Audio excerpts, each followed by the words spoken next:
Hi, hello, namaste friends. Welcome to the Raman tutorial for GK. Friends ಈಗ ನಾವು HSTR, GPSTR and TETಗೆ ಸಂಬಂಧಪಟ್ಟಂತ ಶೈಕ್ಷಣಿಕ ಮನೋವಿಜ್ಞಾನಕ್ಕೆ ಸಂಬಂಧಪಟ್ಟಂತೆ ತರಗತಿಗಳನ್ನ ನೋಡ್ತಾ ಇದ್ದೀವಿ. ಈಗಾಗ್ಲೇ ನಾನು ಈ ಒಂದು ವಿಷಯಕ್ಕೆ ಸಂಬಂಧಪಟ್ಟಂತೆ 2 ತರಗತಿಯನ್ನ ನಾನು ನಿಮ್ಗೋಸ್ಕರ ಕೊಟ್ಟಿದ್ದೀನಿ. ಸೊ ಇದು 3ನೇ ತರಗತಿ ಆಗಿರುತ್ತೆ. ಬಹಳ ಇಂಪಾರ್ಟೆಂಟ್ ಆದಂತಹ ಒಂದು ಕಾನ್ಸೆಪ್ಟ್. ನಿನ್ನೆ ತರಗತಿಯಲ್ಲಿ ನಾವು ಬೆಳವಣಿಗೆ ಮತ್ತು ವಿಕಾಸದ ಕುರಿತಾಗಿ ವಿಷಯಾಂಶಗಳನ್ನ ತಿಳ್ಕೊಳ್ಳೋ ಪ್ರಯತ್ನ ಮಾಡಿದ್ವಿ. ಅನುವಂಶತೆ ಮತ್ತು ಪರಿಸರಗಳ ಸಮ್ಮಿಲನವನ್ನ ಕೂಡ ನೋಡಿದ್ವಿ. ಇದೆಲ್ಲ ಆದ ನಂತರ ಮಾನವನ ವಿಕಾಸದ ಹಂತಗಳು. ಈಗ ಮನುಷ್ಯ ಹುಟ್ಟತಾನೆ. ಸೊ ಒಂದ್ ಮಗು ಹುಟ್ಟುತ್ತೆ ಅಂತಂದಾಗ ಅದು ಯಾವ್ಯಾವ ಹಂತದಲ್ಲಿ ಯಾವ್ಯಾವ ಒಂದು ವಿಕಾಸ ಆಗುತ್ತೆ ಅನ್ನೋದ್ರ ಬಗ್ಗೆ ಇವತ್ತಿನ ತರಗತಿಯಲ್ಲಿ ನಾವು ತಿಳಿತಾ ಹೋಗೋಣ. ಈ ವಿಡಿಯೋವನ್ನ ಕಂಪ್ಲೀಟ್ ಆಗಿ ನೋಡಿ, ಜೊತೆಗೆ ಇಷ್ಟ ಆದ್ರೆ ಲೈಕ್ ಅಂಡ್ ಶೇರ್ ಮಾಡೋದನ್ನ ಮಾತ್ರ ಮರಿಬೇಡಿ. ಚಾನೆಲ್ನ ಇನ್ನೂ ಕೂಡ ಸಬ್ಸ್ಕ್ರೈಬ್ ಮಾಡ್ಕೊಂಡಿಲ್ಲ ಅಂತಂದ್ರೆ ಆದಷ್ಟು ಬೇಗನೆ ಸಬ್ಸ್ಕ್ರೈಬ್ ಮಾಡ್ಕೊಳ್ಳಿ. ಬನ್ನಿ, ಮೊದಲನೇದಾಗಿ ಮನುಷ್ಯನ ಒಂದು ವಿಕಾಸ ಹೇಗಾಗತ್ತೆ ಅನ್ನೋದ್ರ ಬಗ್ಗೆ ನೋಡೋಣ. ಮಾನವನ ಜೀವಿತಾವಧಿ ಅಂದ್ರೆ ಅವನು ಇರ್ತಕ್ಕಂತಹ ಜೀವನದಲ್ಲಿ ಸಾಕಷ್ಟು ಒಂದು ಬದಲಾವಣೆಗಳು ಉಂಟಾಗ್ತಾ ಹೋಗುತ್ತೆ. ಆ ಬದಲಾವಣೆಗಳೆಲ್ಲವೂ ಕೂಡ ಏನಾಗ್ತದೆ ಅಂತಂದ್ರೆ ವಿವಿಧ ಹಂತಗಳ ಮೂಲಕ ನಾವು ನೋಡ್ತಾ ಹೋಗ್ತೇವೆ. ಅದರಲ್ಲೂ ಕೂಡ ಡಾಕ್ಟರ್ ಅರ್ನೆಸ್ಟ್ ಜೋನ್ಸ್ ರವರ ಪ್ರಕಾರ 4 ರೀತಿಯಲ್ಲಿ ಮಾನವನ ವಿಕಾಸದ ಹಂತಗಳ ಬಗ್ಗೆ ತಿಳಿಸ್ಕೊಟ್ಟಿದ್ದಾರೆ. ಮೊದಲನೇದಾಗಿ ಶೈಶಾವಸ್ಥೆ. ಇದನ್ನ ಇನ್ಫಾನ್ಸಿ ಸ್ಟೇಜ್ ಅಂತೇಳಿ ಕರಿತೀವಿ. ಮಗು ಹುಟ್ಟಿದಾಗಿನಿಂದ ಅಂದ್ರೆ ಜನನದಿಂದ 2 ವರ್ಷದ ಅವಧಿವರೆಗೂ ಕೂಡ ಈ ಅವಸ್ಥೆ ಇರುತ್ತೆ ಅಂತ ನಮ್ಗೆ ಅರ್ನೆಸ್ಟ್ ಜೋನ್ಸ್ ಸರ್ ಹೇಳ್ತಾರೆ. ಹಾಗೆ ಬಾಲ್ಯಾವಸ್ಥೆ. ಸೊ ಈ ಚೈಲ್ಡ್ಹುಡ್ ಅಲ್ಲಿ ಏನಾಗತ್ತಪ್ಪ ಅಂತಂದ್ರೆ 2ರಿಂದ 12 ವರ್ಷದ ತನಕನೂ ಕೂಡ ಬಾಲ್ಯಾವಸ್ಥೆ ಅಂತೇಳಿ ಇವ್ರು ಹೇಳ್ತಾರೆ. ಅದಾದ್ಮೇಲೆ ಎಡಲೋಸ್ಕೆಂಟ್ ಅಥವಾ ಎಡಲೋಸೆನ್ಸ್ ಪೀರಿಯಡ್ ಅಂತೇಳಿ ಬರುತ್ತೆ. ಅದನ್ನ ನಾವು ತಾರುಣ್ಯಾವಸ್ಥೆ ಅಂತ ಕರೆದ್ವಿ. ಈ ತಾರುಣ್ಯಾವಸ್ಥೆ 13 ವರ್ಷದಿಂದ 19 ವರ್ಷದವರೆಗೂ ಕೂಡ ಮಾನವನ ವಿಕಾಸದಲ್ಲಿ ಬರ್ತಕ್ಕಂತ ಒಂದು ಹಂತ ಅಂತ ಕರೆದ್ವಿ. ಅದಾದ್ಮೇಲೆ ವಯಸ್ಕತನ ಅಂತ ಹೇಳ್ತಾರೆ. ಇದು 19 ವರ್ಷದ ನಂತರದಿಂದ ಟಿಲ್ ಡೆತ್ ಆಗೋವರೆಗೂ ಕೂಡ ಅಂದ್ರೆ ಮರಣದವರೆಗೂ ಕೂಡ ಇರ್ತಕ್ಕಂತಹ ಒಂದು ವಯಸ್ಕತನ ಅಂತ ಇವ್ರು ಏನ್ ಮಾಡಿದ್ರು, ನಮ್ಗೆ 4 ವಿಧಗಳಲ್ಲಿ ಮನುಷ್ಯನ ವಿಕಾಸದ ಹಂತಗಳನ್ನ ತಿಳಿಸ್ಕೊಟ್ರು. ಸೊ ಈಗ ಒಬ್ಬೊಬ್ಬ ಮನೋವಿಜ್ಞಾನಿ ಅವರವರ ತಿಳುವಳಿಕೆಗೆ ಸಂಬಂಧಪಟ್ಟಂತೆ ಸಂಶೋಧನೆ ಆಧಾರಿತವಾಗಿ ಅವರವರದ್ದೇ ಥಿಯರಿಯನ್ನ ಹೇಳ್ತಾ ಹೋಗ್ತಾರೆ. ಅದೇ ತರನೇ ಡಾಕ್ಟರ್ ಅರ್ನೆಸ್ಟ್ ಜೋನ್ಸ್ ಅವರು ಕೂಡ. ಜೊತೆಗೆ ಇನ್ನೊಬ್ರು ಬರ್ತಾರೆ, ಅವರ ಹೆಸರು ಹರ್ಲಾಕ್ ಎಲಿಜಬೆತ್ ಅಂತ ಹೇಳ್ಬಿಟ್ಟು. ಇವರು ತುಂಬಾ ವಿವರಣಾತ್ಮಕವಾಗಿ ಮನುಷ್ಯನ ವಿಕಾಸದ ಹಂತಗಳನ್ನ ನಮಗೆ ತಿಳಿಸ್ತಾ ಹೋಗ್ತಾರೆ. ನೋಡಿ, ಮೊದಲನೇದಾಗಿ ಇವ್ರು ಹೇಳ್ತಾರೆ, ಮನುಷ್ಯನ ವಿಕಾಸ ಆರಂಭ ಆಗೋದು ಎಲ್ಲಿಂದ ಅಂತಂದ್ರೆ ಪ್ರಸವ ಪೂರ್ವದಿಂದ. ಪ್ರಿನಾಟಲ್ ಸ್ಟೇಜ್ ಅಂತ ಹೇಳಿ ಕರಿತೀವಿ ಇದನ್ನ ನಾವು. ಪ್ರಿನಾಟಲ್ ಸ್ಟೇಜ್ ಅಂತಂದ್ರೆ ಇನ್ನೂ ಕೂಡ ಮಗು ಹೊರಗಡೆ ಬಂದಿರಲ್ಲ, ಅಂದ್ರೆ ತಾಯಿ ಗರ್ಭ ಧರಿಸಿದಾಗಿನಿಂದಲೂ ಕೂಡ ಮಗುವಿನ ವಿಕಾಸ ಆರಂಭ ಆಗುತ್ತೆ ಅಂತ ಹರ್ಲಾಕ್ ಅವ್ರು ಹೇಳ್ತಾರೆ. ಹಾಗಾಗಿ ಇದನ್ನ ನಾವು ಎಲ್ಲಿಂದ ಎಲ್ಲಿವರೆಗೂ ಕಾಣ್ಬೋದು ಅಂದ್ರೆ ತಾಯಿಯ ಗರ್ಭಧಾರಣೆಯಿಂದ ಹಿಡಿದು ಜನನದವರೆಗೂ ಕೂಡ ಈ ಪ್ರಸವ ಪೂರ್ವ ಹಂತ ಇರುತ್ತೆ. ಅದಾದ್ಮೇಲೆ ಮಗು ಭೂಮಿಗೆ ಬರುತ್ತೆ. ಅದನ್ನ ಶೈಶವ ಅವಸ್ಥೆ ಅಂತ ಕರೆದ್ರು. ಅದು ಮಗು ಹುಟ್ಟಿದಾಗಿನಿಂದ 2 ವಾರಗಳ ತನಕ ಮಾತ್ರ ಆ ಅವಸ್ಥೆಯನ್ನ ನಾವು ಕಾಣ್ಬೋದು. ಅದಾದ್ಮೇಲೆ ಹಸುಳೆತನ ಬರುತ್ತೆ. ಸೊ ಈ ಹಸುಳೆತನ ಅಂತಂದ್ರೆ ಬೇಬಿ ಹುಡ್ ಅಂತೇಳಿ ನಾವು ಕರಿತಾ ಇದೀವಿ. ಸೊ ಇನ್ಫಾನ್ಸಿ ಸ್ಟೇಜ್ ಆದ್ಮೇಲೆ ಬೇಬಿ ಹುಡ್ ಬರುತ್ತೆ. ಇದು ಹರ್ಲಾಕ್ ಎಲಿಜಬೆತ್ ರವರ ವರ್ಗೀಕರಣ. ಹಸುಳೆತನದಲ್ಲಿ ನಾವು ನೋಡ್ಬೋದು, ಮಗು 2 ವಾರದಿಂದ 2 ವರ್ಷಗಳ ತನಕ ಈ ಹಂತದಲ್ಲಿ ಮಗು ತನ್ನ ಒಂದು ವಿಕಾಸವನ್ನ ಕಾಣ್ತಾ ಹೋಗುತ್ತೆ. ಅದಾದ್ಮೇಲೆ ಅರ್ನೆಸ್ಟ್ ಜೋನ್ಸ್ ಅವ್ರು ಹೇಳಿದ್ದು ಬಾಲ್ಯಾವಸ್ಥೆ ಅಂತ ಹೇಳಿದ್ರು. ಅವರು ಇದ್ರಲ್ಲೇನೆ 2 ವಿಧಗಳನ್ನ ಮಾಡಿದ್ರು. ಒಂದು ಪೂರ್ವ ಬಾಲ್ಯ, ಇನ್ನೊಂದು ಉತ್ತರ ಬಾಲ್ಯ ಅಂತ. ಸೊ ಪೂರ್ವ ಬಾಲ್ಯಕ್ಕೆ ನಾವೇನಂತ ಕರಿತೀವಿ, ಅರ್ಲಿ ಚೈಲ್ಡ್ಹುಡ್ ಅಂತ ಕರೆದ್ವಿ.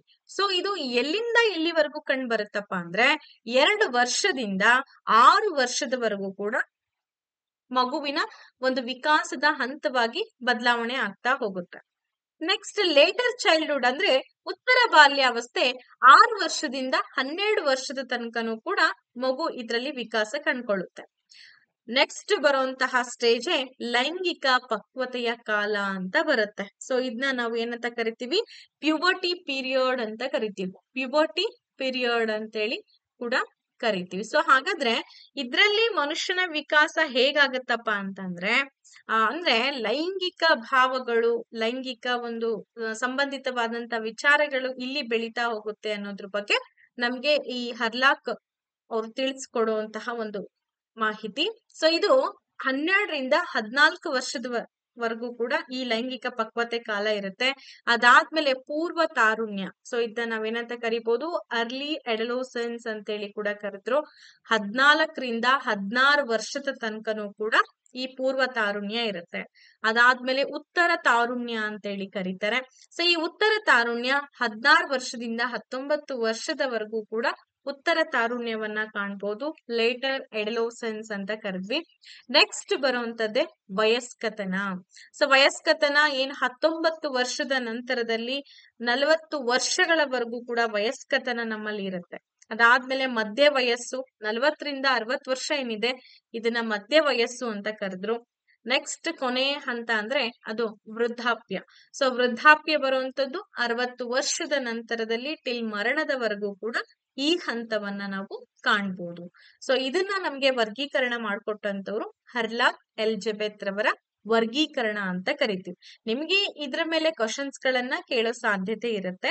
ಆಮೇಲೆ ಇದಕ್ಕೆ ಸಂಬಂಧಪಟ್ಟಂತ ಕ್ವಶನ್ಸ್ ಗಳನ್ನ ಅವರು ನೇರವಾಗಿ ಕೂಡ ಕೇಳುವಂತ ಸಾಧ್ಯತೆಗಳು ಜಾಸ್ತಿ ಇದೆ. ಇದು ಎಲ್ಲಿಂದ ಎಲ್ಲಿವರೆಗೂ ಅನ್ನೋದು ನಿಮಗೆ ಜ್ಞಾನ ಇರ್ಲಿ ಅನ್ನೋ ಉದ್ದೇಶಕ್ಕೋಸ್ಕರ ಇದನ್ನ ಹೇಳಿದ್ವಿ. ಈಗ ಸಾಮಾನ್ಯವಾಗಿ ನಾವೆಲ್ಲರೂ ಕೂಡ ಎಲ್ಲಾ ಒಂದು ಸಂಶೋಧನೆಗಳ ಪ್ರಕಾರ ನಾವೇನ್ ಮಾಡಿದ್ವಿ ಅಂದ್ರೆ ಒಂದು 4 ಹಂತಗಳಲ್ಲಿ ಮಗುವಿನ ದೈಹಿಕ ವಿಕಾಸ, ಮಾನಸಿಕ ವಿಕಾಸ, ಭಾವನಾತ್ಮಕ ವಿಕಾಸ, ಸಾಮಾಜಿಕ ವಿಕಾಸ, ಬೌದ್ಧಿಕ ವಿಕಾಸ ಹೇಗಾಗುತ್ತೆ ಅನ್ನೋದ್ರ ಬಗ್ಗೆ ಒಂದಷ್ಟು ಮಾಹಿತಿಯನ್ನ ನಾವೀಗ ತಿಳಿದುಕೊಳ್ಳೋಣ. ಮೊದಲನೇ ಸ್ಟೇಜೇ ಇನ್ಫಾನ್ಸಿ ಸ್ಟೇಜ್ ಅಥವಾ ಶೈಶವಾವಸ್ಥೆ ಅವಧಿ ಅಂತ ಕರಿತೀವಿ. ಇದ್ರ ಮೇಲೆ ಕ್ವಶನ್ಸ್ ಗಳನ್ನ ಸಾಕಷ್ಟು ಬಾರಿ ಎಕ್ಸಾಮ್ಸ್ ಅಲ್ಲಿ ಕೇಳಿದ್ದಾರೆ. ಸೊ ನೆನ್ಪಿಟ್ಕೊಳ್ಳುವಂತ ಪ್ರಯತ್ನ ಮಾಡಿ. ಯಾಕಂತಂದ್ರೆ ಕಳೆದೋದ ಸಮಯ, ಕಳೆದೋದಂತಹ ವಿಷಯ ಮತ್ತೆ ಬಂದು ನಿಮ್ಮ ಹತ್ರ ತಲುಪಲ್ಲ. ಹಾಗಾಗಿ ಶೈಶವಾವಸ್ಥೆ ಅವಧಿ ಅಂತ ಕರೆದ್ವಿ. ಸೊ ಇದು ಎಲ್ಲಿಂದ ಎಲ್ಲಿವರೆಗೂ ಅಂತಂದ್ರೆ 0ಯಿಂದ 2 ವರ್ಷ, ಅಂದ್ರೆ ಜನನದಿಂದ 2 ವರ್ಷಗಳವರೆಗೂ ಕೂಡ ಇದು ಅವಧಿ ಇರುತ್ತೆ. ಇದನ್ನ ಇಂಗ್ಲಿಷ್ ನಲ್ಲಿ ನಾವೇನಂತ ಕರಿತೀವಿ, ಇನ್ಫಾನ್ಸಿ ಸ್ಟೇಜ್ ಅಂತಲೂ ಕೂಡ ಕರಿತೀವಿ. ಹಾಗಾದ್ರೆ ನೋಡೋಣವಾ, ಎಲ್ಲ ರೆಡಿ ಇದ್ದೀರಾ? ಸೊ ನನ್ ಜೊತೆ ನೀವು ನೋಟ್ಸ್ ಮಾಡೋದಾದ್ರೆ ನೋಟ್ಸ್ ಮಾಡ್ಕೊಳ್ಬಹುದು, ತುಂಬಾ ಉತ್ತಮ. ಇಲ್ಲ ಅಂತಂದ್ರೆ ಹಾಗೆ ನೋಡ್ತೀರಾ ಅಂದ್ರೆ ಹಾಗೇನು ಕೂಡ ನೋಡ್ಬೋದು, ಆಸ್ ಯುವರ್ ವಿಶ್. ಈ ಅವಧಿ ಏನಿದೆ ಅಂತಂದ್ರೆ ಮಗು ಭೂಮಿಗೆ ಬಂದ ತಕ್ಷಣ ಏನೆಲ್ಲ ಕಲಿಯುತ್ತೆ, ಏನೆಲ್ಲ ಮಾಡುತ್ತೆ ಅದನ್ನ ನಾವೀಗ ನೋಡ್ತಾ ಹೋಗೋಣ. ಇದು ಜೀವನದ ತಳಹದಿಯ ಕಾಲ ಅಂತ ಕರೆದ್ರು. ಏನಂತ ಕರೆದ್ರು ಇದನ್ನ? ಜೀವನದ ಫೌಂಡೇಶನ್ ಅಂತ ಏನ್ ಕರಿತೀವಿ, ಕಲಿಯೋದಕ್ಕಾಗ್ಲಿ ಅಥವಾ ಸಂಪರ್ಕಕ್ಕಾಗ್ಲಿ ಇದೊಂದ್ ರೀತಿ ಒಂಥರ ಫೌಂಡೇಶನ್ ಅಥವಾ ತಳಹದಿಯ ಕಾಲ ಅಂತ ಕರೆದ್ರು. ಅಂದ್ರೆ ಈ ಕಾಲದಲ್ಲಿ ಏನಾಗುತ್ತೆ, ದೈಹಿಕ, ಮಾನಸಿಕ, ಸಂವೇಗಾತ್ಮಕ ವಿಕಾಸಗಳ ಒಂದು ತಳಹದಿ ಇಲ್ಲಿಂದ ಶುರುವಾಗುತ್ತೆ ಅಂತ ಹೇಳ್ತಾ ಹೋಗ್ತೀವಿ. ನೋಡಿ, ಈ ಶೈಶಾವಸ್ಥೆ ಜನನದಿಂದ ಪ್ರಾರಂಭವಾಗಿ ಪೂರ್ವ ಬಾಲ್ಯಾವಸ್ಥೆವರೆಗೂ ಕೂಡ, ಅಂದ್ರೆ ಹುಟ್ಟಿನಿಂದ ಪ್ರಾರಂಭವಾಗಿ 2 ವರ್ಷಗಳವರೆಗೂ ಕೂಡ ನಾವು ಈ ಅವಧಿಯನ್ನ ಕಾಣ್ಬೋದು. ಇಂತಹ ಅವಧಿಯನ್ನ ನಾವು ಶೈಶಾವಸ್ಥೆ ಅಂತ ಕರೆದ್ವಿ. ನಮ್ಮ ಜೀನ್ ಪಿಯಾಜೆ ಅವರು ಕೂಡ ಏನ್ ಹೇಳಿದ್ರು ಈ ಅವಧಿಯನ್ನ ಅಂತಂದ್ರೆ ಸಂವೇದನಾ ಗತಿ ಹಂತ ಅಂತೇಳಿ ಕರೆದ್ರು. ನೆನ್ಪಿಟ್ಕೊಟ್ರೆ ಸೆನ್ಸರಿ ಮೋಟರ್ ಸ್ಟೇಜ್ ಅಂತೇಳಿ ಜೀನ್ ಪಿಯಾಜೆ ಅವರು ಈ ಅವಧಿಯನ್ನ ಕರೀತಾರೆ. ಅದ್ರ ಬಗ್ಗೆ ನಾವು ಈ ಒಂದು ಕ್ಲಾಸ್ ಅನ್ನ ನೋಡಿದ ತಕ್ಷಣ ಅದ್ರ ಬಗ್ಗೆ ತಿಳಿಯೋಣ.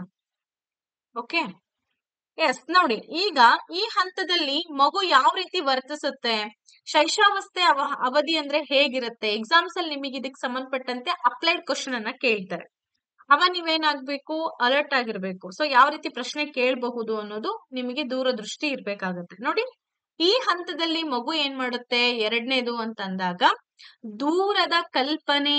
ನೋಡಿ, ದೂರದ ಕಲ್ಪನೆ ಸ್ವಲ್ಪ ಮಟ್ಟಿಗೆ ಮೂಡುತ್ತೆ. ಅಂದ್ರೆ ಯಾಕೆಂದ್ರೆ 2 ವರ್ಷದ ಮಗು ಅಂದ್ರೆ ನಿಮಗೆ ಗೊತ್ತಿದೆ, ಅಷ್ಟೊಂದು ಎಲ್ಲ ಪರಿಪೂರ್ಣವಾದಂತಹ ಜ್ಞಾನವನ್ನ ಹೊಂದಿರ್ಲಿಕ್ಕೆ ಸಾಧ್ಯ ಇಲ್ಲ. ದೂರದ ಕಲ್ಪನೆಯನ್ನ ಸ್ವಲ್ಪ ಮಟ್ಟಿಗೆ ಅದು ಚಿಂತನೆ ಮಾಡ್ತಾ ಹೋಗುತ್ತೆ. ಹಾಗೆ ತೂಕದ ತೂಕ ಸಮಯದ ಬಗ್ಗೆನೂ ಕೂಡ ಅದು ಸ್ವಲ್ಪ ಮಟ್ಟಿಗೆ ಅರಿವನ್ನ ಇಟ್ಕೊಳ್ಳುತ್ತೆ. ಅಷ್ಟೇ ಅಲ್ಲ, ಈ ಹಂತದಲ್ಲಿ ಮಗು ಸೌಂದರ್ಯವನ್ನ ಚೆನ್ನಾಗಿದೆ ಅಥವಾ ಚೆನ್ನಾಗಿಲ್ಲ ಎಂಬುದರ ಬಗ್ಗೆನೂ ಕೂಡ ವರ್ಗೀಕರಣ ಮಾಡುತ್ತೆ. ಅಂದ್ರೆ ನೋಡಿದ ತಕ್ಷಣ ನೀನ್ ಚೆನ್ನಾಗಿದೆಯಾ ಅಥವಾ ಚೆನ್ನಾಗಿಲ್ಲ ಈ ರೀತಿ ಹೇಳುವಂತ ಒಂದು ಪರಿಕಲ್ಪನೆಯನ್ನು ಕೂಡ ಮಗುವಿನಲ್ಲಿ ನಾವು ಕಾಣ್ಬೋದು. ತುಂಬಾ ಇಂಪಾರ್ಟೆಂಟ್. ಆಮೇಲೆ ಈ ಹಂತವನ್ನ ನಾವೇನಂತ ಕರಿತೀವಿ ಗೊತ್ತಾ? ಅಹಂ ಕೇಂದ್ರೀಕೃತ ಹಂತ ಅಥವಾ ಅಹಂ ಕೇಂದ್ರೀಕೃತ ಕಾಲ ಅಂತ ಹೇಳಿ ಕರಿತೀವಿ. ನೋಡ್ಕೊಳ್ಳಿ, ಈಗೋಯಿಸಂ ಜಾಸ್ತಿ ಇರುತ್ತೆ ಮಗುವಿನಲ್ಲಿ. ಯಾಕೆ? ನಿಮ್ಗೆಲ್ಲ ಗೊತ್ತಿರ್ಬೋದಲ್ಲ, ಮನೇಲಿ ಮಕ್ಳು ಈ ವಯಸ್ಸಿನ ಮಕ್ಳು ಇದಾರೆ ಅನ್ನೋದಾದ್ರೆ ನಿಮ್ಗೆ ಅನುಭವ ಆಗಿರುತ್ತೆ. ಬಟ್ ನಾವು ಸೈಕಾಲಜಿ ಪ್ರಕಾರ ನೋಡಿರಲ್ಲ. ನಮ್ಮ ಮಕ್ಳಲ್ವಾ, ನಮ್ಗೆ ಏನ್ ಮಾಡಿದ್ರು ಕೂಡ ಚಂದ ಅಂತ ಅನ್ಸ್ತಾ ಇರತ್ತೆ. ಸೊ ಹಂಗಾಗಿ ಈ ಹಂತದಲ್ಲಿ ಮಕ್ಳು ಯಾವ ರೀತಿ ವರ್ತಿಸ್ತಾರೆ ಅಂದ್ರೆ ಅಹಂ ಕೇಂದ್ರೀಕೃತವಾಗಿರ್ತಾರೆ. ಅಂದ್ರೆ ಮಗು ಸಾಮಾಜಿಕರಣವಾಗಿ ಚಿಂತನೆ ಮಾಡಲ್ಲ, ಹೊರಗಡೆ ಹೋಗಲ್ಲ, ಆ ಬೇರೆಯವ್ರ ಜೊತೆ ಬೆರೆಯೋಲ್ಲ, ಸಂಪರ್ಕ ತುಂಬಾ ಕಡಿಮೆ ಇರುತ್ತೆ. ಆ ಸಂದರ್ಭದಲ್ಲಿ ಎಲ್ರೂ ಕೂಡ ನನ್ನನ್ನೇ ಪ್ರೀತಿಸ್ಬೇಕು, ನನ್ನನ್ನೇ ಆಧರಿಸ್ಬೇಕು ಅನ್ನೋ ಒಂದು ಭಾವ ಅಹಂ ಇಲ್ಲಿ ಏನಾಗಿರುತ್ತೆ, ಜಾಸ್ತಿ ಪ್ರಮಾಣದಲ್ಲಿ ಇರುತ್ತೆ. ಅಂದ್ರೆ ಟೋಟಲ್ ಆಗಿ ಹೇಳ್ಬೇಕು ಅಂದ್ರೆ ನಾನು ಅನ್ನೋ ಭಾವ ಜಾಸ್ತಿ ಇರುತ್ತೆ. ಯಾಕಿರುತ್ತೆ ಅಂದ್ರೆ ಆ ಮಗುವಿನ ವಯಸ್ಸೇ ಹಾಗೆ. ಸೊ ಎಲ್ಲಾ ವಸ್ತುಗಳು ಕೂಡ ನನಗೇ ಬೇಕು ಅನ್ನೋ ಒಂದು ಅಹಂ ಕೂಡ ಈ ಮಗುವಿನಲ್ಲಿ ಇರುತ್ತೆ ಅಂತ ನಾವ್ ಹೇಳ್ಬೋದು. ಅಷ್ಟೇ ಅಲ್ಲ, ಕೆಲವೊಂದು ಏನ್ ಮಾಡ್ತವೆ ಅಂತಂದ್ರೆ ತಮ್ಮ ಕಡೆಗೆ ಅಟ್ರಾಕ್ಷನ್ ಮಾಡ್ಕೊಳ್ಳೋದಕ್ಕೆ, ಈಗ ತಾಯಿ ಏನ್ ಮಾಡ್ತಾಳೆ ಬೇರೆ ಕೆಲಸ ಮಾಡುವಾಗ ಅಥವಾ ಏನೋ ಒಂದು ಆ ಮಗುವನ್ನ ನೆಗ್ಲೆಕ್ಟ್ ಮಾಡಿ ಬೇರೆ ಕೆಲಸ ಮಾಡ್ತಾ ಇದ್ದಾಳೆ ಅಂತಂದ್ರೆ ಅಳೋದು, ಕರಿಯೋದು, ಈ ರೀತಿ ಈ ಒಂದು ಕೆಲಸಗಳನ್ನ ಮಾಡೋದ್ರ ಮೂಲಕ ಮಗು ಏನ್ ಮಾಡುತ್ತೆ, ತಾಯಿಯನ್ನ ತನ್ನೆಡೆಗೆ ಸೆಳ್ಕೊಳ್ಳುವಂತ ಪ್ರಯತ್ನವನ್ನ ಮಾಡುತ್ತೆ. ಎಲ್ರು ಕೂಡ ಟೋಟಲ್ ಆಗಿ ಆ ಮಗುವನ್ನೇ ನಾವು ಗಮನಿಸ್ಬೇಕು. ಅಂದ್ರೆ ಇದನ್ನೇ ನಾವು ಅಹಂ ಕೇಂದ್ರೀಕೃತ ಕಾಲ ಅಂತ ಕರೆದ್ವಿ. ಹಾಗಾದ್ರೆ ಈ ಹಂತದಲ್ಲಿ ದೈಹಿಕ ಬೆಳವಣಿಗೆ ಏನಾಗುತ್ತೆ? ಇದು ತುಂಬಾ ಇಂಪಾರ್ಟೆಂಟು. ಎಕ್ಸಾಮ್ಸ್ ಅಲ್ಲಿ ಕೂಡ ಈ ಪ್ರಶ್ನೆ ಬಂದಿದೆ. ಸೊ ನಾನು ಹೇಳ್ತಾ ಹೋಗ್ತೀನಿ, ಪ್ರತಿಯೊಂದು ಕೂಡ ಇಂಪಾರ್ಟೆಂಟ್ ಆಗುತ್ತೆ ಸೈಕಾಲಜಿ ಅಂತ ಬಂದಾಗ. ಅರ್ಥ ಆಯ್ತಾ? ಸೊ ಬುಕ್ ಅಲ್ಲಿ ನೀವು ಓದ್ತೀರಾ, ತಿಳ್ಕೊಳ್ತೀರಾ, ಆದ್ರೆ ಅದನ್ನ ಅರ್ಥ ಮಾಡ್ಕೊಳ್ಳೋದು ತುಂಬಾ ಇಂಪಾರ್ಟೆಂಟ್ ಆಗತ್ತೆ. ಸೊ ಯಾರಿಗ್ ಚೆನ್ನಾಗಿ ಅರ್ಥ ಮಾಡ್ಕೊಳ್ತಿರೋ ಅವ್ರಿಗೆ ಎಕ್ಸಾಮು ಕೂಡ ಈಸಿ ಆಗತ್ತೆ. ಹಾಗಾದ್ರೆ ನಾವೀಗ ನೋಡ್ತಾ ಹೋಗೋಣ. ಏನ್ ನೋಡೋಣ ಅಂತಂದ್ರೆ ದೈಹಿಕ ಬೆಳವಣಿಗೆಗಳು ಹೇಗಾಗುತ್ತೆ ಅಂತ. ಫಿಸಿಕಲ್ ಚೇಂಜಸ್ ಡ್ಯೂರಿಂಗ್ ಇನ್ಫಾನ್ಸಿ ಸ್ಟೇಜ್ ಅಥವಾ ಇನ್ಫಾನ್ಸಿ ಪೀರಿಯಡ್ ಅಂತೇಳಿ ನಾವು ಕರಿತೀವಿ. ಇಲ್ಲಿ ಮಗುವಿನ ತೂಕದಲ್ಲಿ ಗಮನಾರ್ಹ ಬದಲಾವಣೆ ಆಗತ್ತೆ. ಅಂದ್ರೆ ಮಗುವಿನ ತೂಕ ಜಾಸ್ತಿ ಆಗತ್ತೆ ಇಲ್ಲಿ ಫಸ್ಟ್ ಮಗುವಿನ ತೂಕ. ಯಾಕೆಂದ್ರೆ ತಾಯಿ ಗರ್ಭದಿಂದ ಹೊರಗಡೆ ಬಂದಂತ ಮಗು ಅಪ್ರಾಕ್ಸಿಮೇಟ್ಲಿ 3.5 ಬೇಡ ಅಂದ್ರೆ 4 kg ಅಷ್ಟು ತೂಕ ಇರ್ಬೋದು.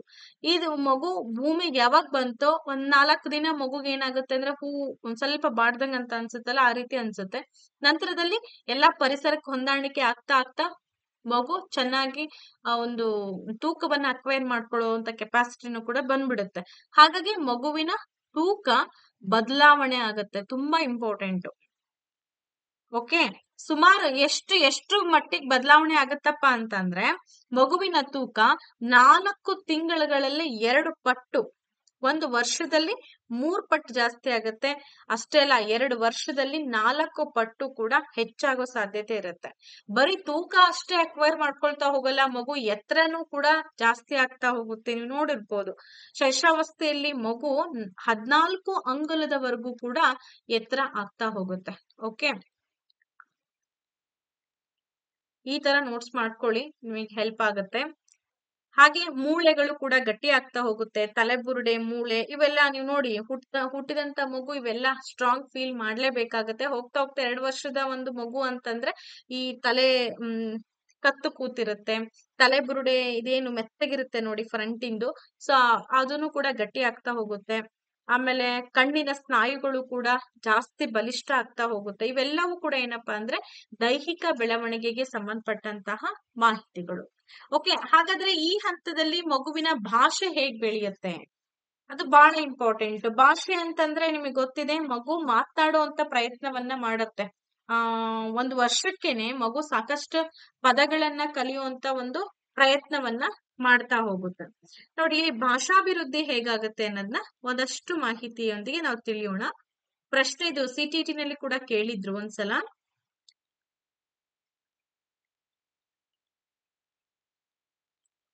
ಇಲ್ಲೇನಾಗತ್ತೆ, ಮಗು ಹೆಚ್ಚು ಪರಿಸರದ ಜೊತೆ ಬೆರೆಯಲ್ಲ. ಯಾಕೆ ಅಂದ್ರೆ ಚಿಕ್ಕ ಮಗು ಆಗಿರೋದ್ರಿಂದ ನಾವು ಒಳಗಡೆನೆ ಆ ಮಗುವನ್ನ ಆಟ ಆಡ್ಸೋದು, ಮಾತಾಡ್ಸೋದು ಮಾಡ್ತಾ ಇರ್ತೀವಿ. ಹಂಗಾಗಿ ಶೈಶವಾವಸ್ಥೆ ಪ್ರಾರಂಭದಲ್ಲಿ ಮಗು ತನ್ನ ಭಾವನೆಗಳನ್ನ ವ್ಯಕ್ತಪಡಿಸ್ಬೇಕು ಅಂತಂದಾಗ ಅದಕ್ ಭಾಷೆ ಇರಲ್ಲ. ಅಳೋದು, ಕರಿಯೋದು, ನಗೋದು, ಅರ್ಚೋದು ಈ ರೀತಿ ಅದು ತನ್ನ ಭಾವನೆಯನ್ನ ವ್ಯಕ್ತಪಡಿಸ್ತಾ ಹೋಗುತ್ತೆ. ಆಮೇಲೆ ಯಾಕೆ ಅಂದ್ರೆ ಆ ಮಗುವಿಗೆ ಮಾತನಾಡುವಂತ ಪಕ್ವತೆ ಇನ್ನೂ ಆಗಿರಲ್ಲ. ಸ್ನಾಯುಗಳು ಪಕ್ವತೆಯನ್ನ ಹೊಂದಿರಲ್ಲ. ಮೆಚುರಿಟಿ ಬಹಳ ಇಂಪಾರ್ಟೆಂಟ್ ಅಲ್ವಾ? ಯಾವ್ಯಾವ ಹಂತದಲ್ಲಿ ಏನೆಲ್ಲ ಆಗ್ಬೇಕು ಬದಲಾವಣೆಗಳು ಅದಾದ್ರೆ ಮಾತ್ರ ಮನುಷ್ಯನ ವಿಕಾಸ ಸರಿಯಾಗಿರುತ್ತೆ. ಹಾಗೇನೆ ಇಲ್ಲಿ ಏನಾಗುತ್ತಪ್ಪ ಅಂತಂದ್ರೆ ಮಕ್ಕಳು ಒಂದಷ್ಟು ಮ್ಯಾಕ್ಸಿಮಮ್ 1 ವರ್ಷದ ನಂತರದಲ್ಲಿ ಏನ್ ಮಾಡ್ತಾ ಹೋಗ್ತವೆ, ಪದಗಳನ್ನ ಕಲಿತಾ ಹೋಗ್ತವೆ, ಅಕ್ಷರಗಳನ್ನ ಅಭ್ಯಾಸ ಮಾಡ್ತಾ ಹೋಗ್ತವೆ. ಸ್ವತಃ ನಾವೆಲ್ಲ ಮಾತಾಡೋದ್ ನೋಡಿ ಅದನ್ನ ಗಮನಿಸ್ತಾ ಭಾಷಾಭಿವೃದ್ಧಿ ಆಗತ್ತೆ ಅನ್ನೋದನ್ನ ನಾವಿಲ್ಲಿ ಗಮನಕ್ಕೆ ತೆಗೆದುಕೊಳ್ಬಹುದು. ಮೊದ್ಲು ಮಕ್ಳು ಏನ್ ಮಾತಾಡ್ತವೆ ಅಂದ್ರೆ ಈ ತೊದಲು ನುಡಿಗಳನ್ನ ಆರಂಭ ಮಾಡ್ತವೆ. ಅದಾದ್ಮೇಲೆ ಆ ತೊದಲು ನುಡಿಯಿಂದ ಸ್ಪಷ್ಟ ನುಡಿ ಕಡೆಗೆ ಅದೇನಾಗುತ್ತೆ, ಮುಖ ಮಾಡುತ್ತೆ. ಓಕೆ, ಎರಡು ವರ್ಷಗಳಲ್ಲಿ ಮಗು ಏನ್ ಮಾಡುತ್ತಪ್ಪ ಅಂದ್ರೆ ಅನೇಕ ಪದಗಳನ್ನ ಬಳಸಿ ಉಚ್ಚರಿಸ್ತಕ್ಕಂತ ಸಾಮರ್ಥ್ಯ ಬಂದ್ಬಿಡುತ್ತೆ. 2 ವರ್ಷ ಅಂದ್ರೆ ಮಕ್ಳು ತುಂಬಾ ಚೂಟಿಯಾಗಿರ್ತವೆ, ಚಟಪಟ ಮಾತಾಡ್ತಾ ಇರ್ತವೆ. ಅಷ್ಟೇ ಅಲ್ಲ ನೋಡಿ, ಮಾತು ಕೆಲವೊಂದ್ ಮಕ್ಳಿಗೆ ಏನಪ್ಪಾ ಅಂತಂದ್ರೆ ಅಸ್ಪಷ್ಟವಾಗಿರುತ್ತೆ. ಪ್ರಯತ್ನ ದೋಷದಿಂದ. ಈಗ ನಾವು ಮಕ್ಳನ್ನ ಮಾತಾಡಿಸ್ತಾ ಇರ್ಬೇಕು ಯಾವಾಗ್ಲೂ ಕೂಡ. ಈ ಕೆಲವೊಂದ್ ಮನೇಲಿ ಹೆಂಗೆ ಅಂತಂದ್ರೆ ತುಂಬಾ ಸೈಲೆಂಟು, ಮಕ್ಳಿಗೆ ಸಣ್ಣರಿದ್ದಾಗಿಂದಲೇ ಎಷ್ಟೊಂದ್ ಮಾತಾಡ್ಸ್ತಿರ್ತಾರೆ, ಆಕ್ಷನ್ಸ್ ತೋರಿಸ್ತಿರ್ತಾರೆ, ಸನ್ನೆಗಳನ್ನ ಮಾಡ್ತಾ ಇರ್ತಾರೆ. ಇದ್ರ ಮೂಲಕ ಬಹುಬೇಗ ಮಗು ಏನ್ ಮಾಡುತ್ತೆ, ಅಕ್ವೈರ್ ಮಾಡ್ಕೊಳ್ಳುತ್ತೆ. ನಮ್ ಮನೇಲಿ ಆ ವಾತಾವರಣನೇ ಇಲ್ಲ ಅಂತಂದಾಗ ಮಗು ಮಾತಾಡೋದು ಸ್ವಲ್ಪ ಕಷ್ಟ ಆಗುತ್ತೆ. ನೀವ್ ನೋಡಿ, ಅಬ್ಸರ್ವ್ ಮಾಡಿ, ಆ ರೀತಿನೂ ಆಗತ್ತೆ. ಮಗುನ ಹೊರಗಡೆ ಬಿಡ್ಬೇಕು, ಒಂದ್ ಸ್ವಲ್ಪ ಪರಿಸರದ ಜೊತೆಗೆ ಹೊಂದಾಣಿಕೆ ಆಗ್ಲಿಕ್ಕೆ ಅವಕಾಶವನ್ನ ಮಾಡ್ಕೊಡ್ಬೇಕಾಗತ್ತೆ. ಆ ಸಹಪಾಠಿಗಳ ಜೊತೆ ಅಂದ್ರೆ ಅಕ್ಕಪಕ್ಕದ ಅದೇ ವಯಸ್ಸಿನ ಮಕ್ಕಳ ಜೊತೆ ಬಿಡಬೇಕು. ಅವ್ರದೇ ಆದಂತ ಒಂದು ಭಾಷೆ ಇರುತ್ತೆ, ಕಲಿತಾ ಹೋಗ್ತವೆ ಮಕ್ಕಳು. ಇದ್ರ ಮೂಲಕ ಅವ್ರ ಏನ್ ಮಾಡ್ಬೋದು, ತಮ್ಮ ಒಂದು ಭಾಷಾಭಿವೃದ್ಧಿಯನ್ನ ಹೆಚ್ಚಿಸ್ಕೊಳ್ಬಹುದು.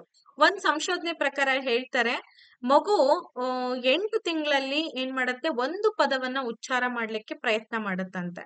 ಅದಾದ್ಮೇಲೆ 9 ರಿಂದ 10 ತಿಂಗಳಲ್ಲಿ ಒಂದು ಪದವನ್ನ ಬಳಕೆ ಮಾಡಿ, ಆಮೇಲೆ ನಂತರದ ಒಂದು ವರ್ಷಗಳಲ್ಲಿ 2ನೇ ವರ್ಷದಲ್ಲಿ ಸುಮಾರು 272 ಪದಗಳನ್ನ ಆ ಮಗು ಉಚ್ಚಾರ ಮಾಡುತ್ತಂತೆ. ನೆನ್ಪಿಟ್ಕೊಳ್ಳಿ, 272 ಪದಗಳು.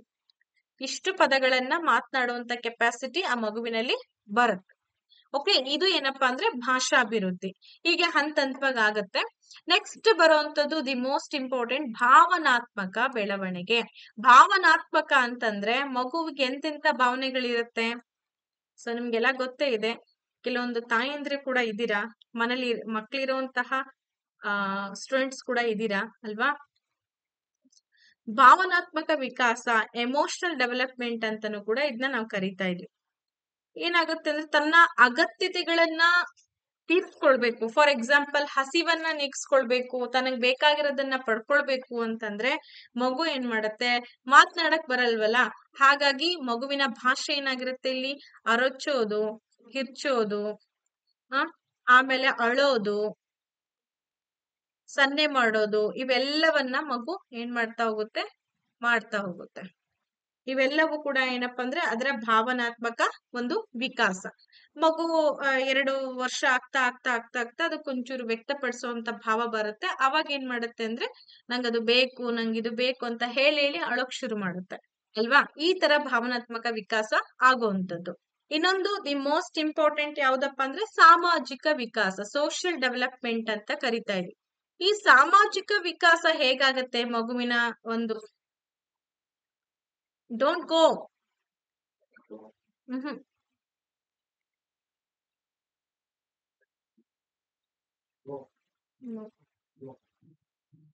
ಸಾಮಾಜಿಕ ವಿಕಾಸ, ಸೋಷಿಯಲ್ ಡೆವಲಪ್ಮೆಂಟ್ ಹೆಂಗಾಗತ್ತೆ ಅಂತಂದ್ರೆ ಮಗುವಿನಲ್ಲಿ ಈ ಹಂತದಲ್ಲಿ ಸಾಮಾಜಿಕ ಹೊಂದಾಣಿಕೆ ತುಂಬಾ ಕಡಿಮೆ ಇರುತ್ತೆ. ನೆನ್ಪಿಟ್ಕೊಳ್ಳಿ, ಸಾಮಾಜಿಕ ಹೊಂದಾಣಿಕೆ ತುಂಬಾ ಕಡಿಮೆ ಇರುತ್ತೆ. ಯಾಕಂತಂದ್ರೆ ಮಗು ಹೊರಗಡೆ ಹೋಗಲ್ಲ, ಬೆರೆಯೋದಿಲ್ಲ. ಹಾಗಾಗಿ ಮಗುವಿನಲ್ಲಿ ಸಾಮಾಜೀಕರಣ ಕಂಡು ಬರಲ್ಲ. ಸೊ ಯಾಕೆಂದ್ರೆ ಹೊರಗಡೆ ಹೋಗಿ ಮಾತಾಡ್ಸಿ ಫ್ರೆಂಡ್ಸ್ ಗ್ರೂಪ್, ಪೇರ್ ಗ್ರೂಪ್ ಇದ್ದಾಗ ಆ ಮಗು ಹೆಚ್ಚಾಗಿ ಬೆರೆಯುವಂತ ಪ್ರಯತ್ನವನ್ನ ಮಾಡುತ್ತೆ. ಆದ್ರೆ ಹೆಚ್ಚು ಹೊರಗಡೆ ಹೋಗಲ್ಲ, ಅದು ಏನ್ ಮಾಡಲ್ಲ, ಮಾತನಾಡಲ್ಲ. ಹಾಗಿದ್ದಾಗ ಸಾಮಾಜಿಕ ವಿಕಾಸ ಆಗಲ್ಲ ಅಲ್ವಾ? ಸೊ ನೋಡಿ, ತಾಯಿಯನ್ನ ಸೂಕ್ಷ್ಮವಾಗಿ ತಿಳಿಯೋದಿಕ್ಕೆ ಪ್ರಯತ್ನವನ್ನ ಈ ಮಗು ಮಾಡ್ತಾ ಹೋಗುತ್ತೆ. ಹಾಗಾಗಿ ಏನಪ್ಪಾ ಅಂದ್ರೆ ಈ ಶೈಶಾವಸ್ಥೆಯಲ್ಲಿ ಇಷ್ಟು ವಿಕಾಸ ಆಗತ್ತೆ, ಇನ್ನು ಬೌದ್ಧಿಕ ವಿಕಾಸ ಆಗಿರ್ಬೋದು, ಇವೆಲ್ಲವೂ ಕೂಡ ಸಾಧ್ಯ ಆಗಲ್ಲ. ನೆಕ್ಸ್ಟ್ ಬರುವಂತದ್ದು ಏನಪ್ಪಾ ಅಂತಂದ್ರೆ ಬಾಲ್ಯಾವಸ್ಥೆ. ತುಂಬಾ ಇಂಪಾರ್ಟೆಂಟ್ ಒಂದು ಸ್ಟೇಜ್ ಅಂತಾನೆ ಹೇಳ್ಬೋದು. ಶೈಶಾವಸ್ಥೆ ಬಗ್ಗೆ ನಿಮ್ಗೆಲ್ರಿಗೂ ಕೂಡ ಗೊತ್ತಾಯ್ತು ಅಂತ ಅನ್ಕೊಳ್ತಿದೀನಿ. No problem at all, no problem really. So next ಬರುವಂತದ್ದು ಯಾವುದು ಅಂದ್ರೆ ಬಾಲ್ಯಾವಸ್ಥೆ ಅಂತ ಕರಿತಾ ಇದೀವಿ. ಈ ಬಾಲ್ಯಾವಸ್ಥೆ ಅಥವಾ ಚೈಲ್ಡ್ಹುಡ್ ಸ್ಟೇಜ್ ಅಂತೇಳಿ ನಾವು ಕರಿತಾ ಇದೀವಿ.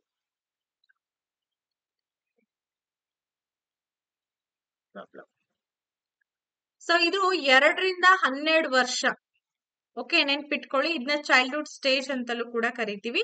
ವ್ಯಕ್ತಿಯ ಜೀವನದ 2ನೇ ಪ್ರಮುಖ ಹಂತ ಅಂತೇಳಿ ನಾವ್ ಈ ಬಾಲ್ಯಾವಸ್ಥೆಯನ್ನ ಕರಿತಾ ಇದೀವಿ. ಓಕೆ, ಈ ವರ್ಷ ಇದು ಒಂದು ಎಲ್ಲಿಂದ ಎಲ್ಲಿವರೆಗೂ ಇರುತ್ತಪ್ಪ ಅಂದ್ರೆ 2 ವರ್ಷದಿಂದ 12 ವರ್ಷದವರೆಗೂ ಕೂಡ ಒಂದು ಅವಧಿಯನ್ನ ನಾವು ವ್ಯಕ್ತಿಯ ಜೀವನದಲ್ಲಿ ಕಾಣ್ಬೋದು. ಇದನ್ನ ಶಾಲಾವಧಿ ಅಂತಲೂ ಕೂಡ ಕರೀತಾರೆ, ನೆನ್ಪಿಟ್ಕೊಳ್ಳಿ. ಯಾಕಂದ್ರೆ ಮಗು ಶಾಲೆಗೆ ಕಾಲಿಡ್ತಕ್ಕಂತ ಒಂದು ಅವಧಿ ಶಾಲಾವಧಿ ಅಂತೇಳಿ ನಾವು ಕರಿತಾ ಇದೀವಿ.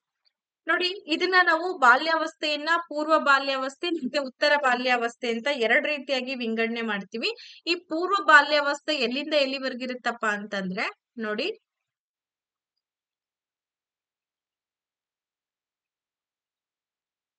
ನಾ ಈ ರೀತಿ ಬರ್ದಿರ್ತೀನಿ, ನಿಮಗೆ ಅರ್ಥ ಆಗತ್ತೆ ಅಂತ ಅನ್ಕೊಂಡಿದೀನಿ. 2ರಿಂದ 6 ವರ್ಷದ ತನಕ ಈ ಉತ್ತರ ಬಾಲ್ಯ ಇರುತ್ತೆ. ಅದಾದ್ಮೇಲೆ ಏನಪ್ಪಾ ಅಂದ್ರೆ 6 ವರ್ಷದಿಂದ 12 ವರ್ಷ 12 ಇಯರ್ಸ್ ತನಕನೂ ಕೂಡ ಉತ್ತರ ಬಾಲ್ಯಾವಸ್ಥೆಯನ್ನ ನಾವು ನೋಡ್ಬೋದು. ಓಕೆ, ಇಲ್ಲೇನಪ್ಪಾ ಅಂತಂದ್ರೆ ಸಾಕಷ್ಟು ಭಾವನಾತ್ಮಕ ಚಿಂತನೆಗಳು ಬದಲಾವಣೆ ಆಗ್ತಾ ಹೋಗುತ್ತೆ. ಯಾಕಂದ್ರೆ 12 ವರ್ಷ ಅಂತಂದ್ರೆ ಮ್ಯಾಕ್ಸಿಮಮ್ ಮೆಚುರಿಟಿ ಹೊಂದುವಂತ ಒಂದ್ ವಯಸ್ಸಿರುತ್ತೆ ಮಕ್ಕಳಿಗೆ. ಸೊ ಆಲ್ಮೋಸ್ಟ್ ಅವರ ಭಾವನಾತ್ಮಕತೆಗಳಾಗಿರ್ಬೋದು, ಸಾಮಾಜಿಕ ವಿಕಾಸ ಆಗಿರ್ಬೋದು, ದೈಹಿಕ ವಿಕಾಸ ಇವೆಲ್ಲವೂ ಕೂಡ ಅಭಿವೃದ್ಧಿ ಆಗ್ತಾನೆ ಹೋಗುತ್ತೆ. ಎಸ್, ನಾವು ನೋಡ್ತಾ ಹೋಗೋಣ ಹಾಗಾದ್ರೆ ಒಂದೊಂದನ್ನೇ ಈಗ. ಆ ಫಸ್ಟ್ ಏನಪ್ಪಾ ಅಂದ್ರೆ ಈ ಫಿಸಿಕಲ್ ಚೇಂಜಸ್ ಏನೇನಾಗತ್ತೆ ಅನ್ನೋದನ್ನ ನೋಡೋಣ. ಮೊದಲನೇದು ಯಾವುದು?